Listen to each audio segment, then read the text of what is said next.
I think honestly the real reason why this movie is so good is because it kind of solves the problem of superhero movies. Because like most of the time, we were talking about it. When you watch like a Marvel movie, it's Endgame, it's Infinity War, whatever it is, it's always like world destruction. Like the world is going to get destroyed by the villain's random weapon they have. But when you're watching the movie, you as an audience, you're sitting there watching it thinking, okay, I know they're not going to fucking blow up the world. Clearly, we know Earth is still around. They're going to make a sequel. They're going to save the day. So like the stakes, you don't feel the stakes that much. You know what I mean? But in this movie, they like take the stakes down so much lower to where it's not about Joker destroying Gotham. It's about Joker destroying the soul of Gotham. He brings it up at the end whenever he's dangling him. Batman's dangling him from the building. They're both fighting for like control of the soul of Gotham. Batman wants the soul to be like he wants hope back. He wants Harvey Dent to be that knight, the white knight that protects Gotham.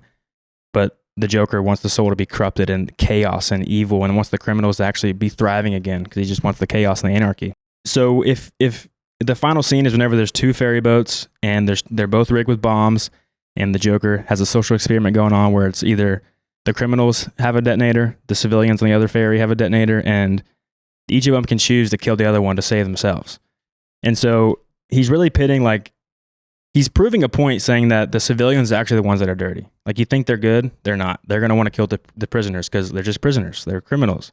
They're killers. They're murderers. They're thieves. Who gives a fuck about them? They literally are ruining our city, so let's just kill them. All the civilians believe that. Like they all, like the majority of them voted. But on the flip side, the prisoners didn't vote that way. They were like actually, some of them were obviously, but they didn't actually have a system of voting. No, and it was the civilians that actually like thought about it, voted, like had a system of how they were going to kill the criminals. Yep. And the biggest, baddest criminal there is the one that throws away the detonator, saying like, "This isn't our choice. Like we're not going to do this." Yeah. Did you recognize that actor? Sorry, it's he looked Debo from Friday.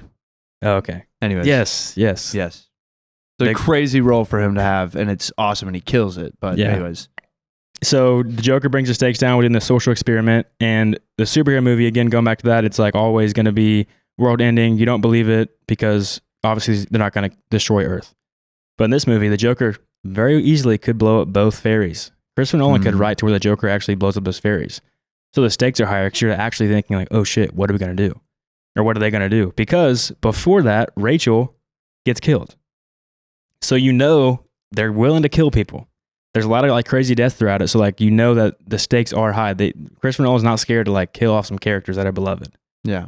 So when it's two ferries, like you could think the Joker could win. So the stakes are higher. You feel it almost, which solves that Marvel movie problem that they always have. They didn't learn from the GOAT. Yeah. Yeah. Well, okay. So to go off of that, you're absolutely right.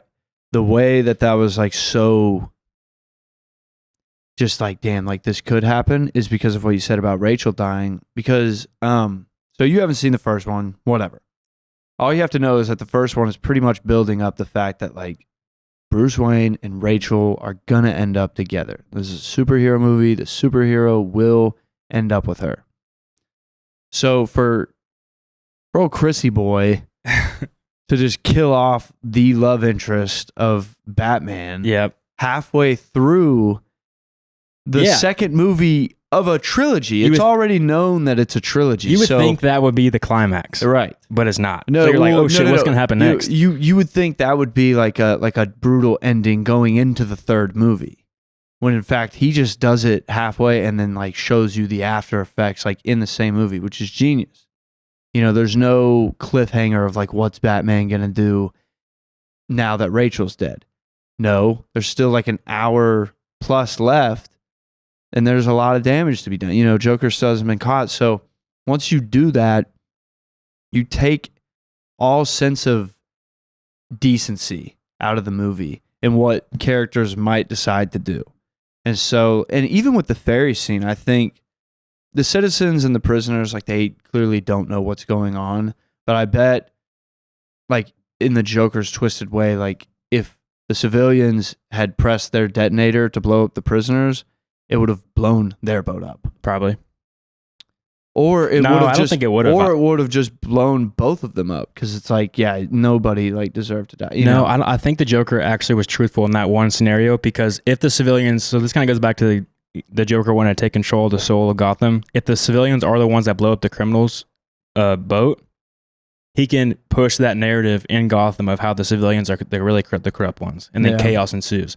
No matter what happens, that's like the whole point. Is like that scene. The stakes are so high, not because the Joker could blow up both. That does make the stakes high, but you really feel it because with whatever happens, the Joker wins. Whoever blows up that boat, the Joker wins. The criminals blow up the boat.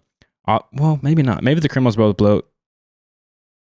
Maybe if the criminals blow up the boat, the chaos wouldn't go crazy. But I think the Joker's betting on the civilians doing it. And so if the civilians did blow up the boat, then again, you can push that narrative of Gotham is a corrupt city, and he proves Batman wrong. Like, there's no hope in the city. Even the good people that you're fighting to protect are also the evil ones too. Yeah. So the Joker wins in either scenario. So like that thematic, scene, obviously, of taking the soul of Gotham hits so hard because, again, it's whatever happens, the Joker wins.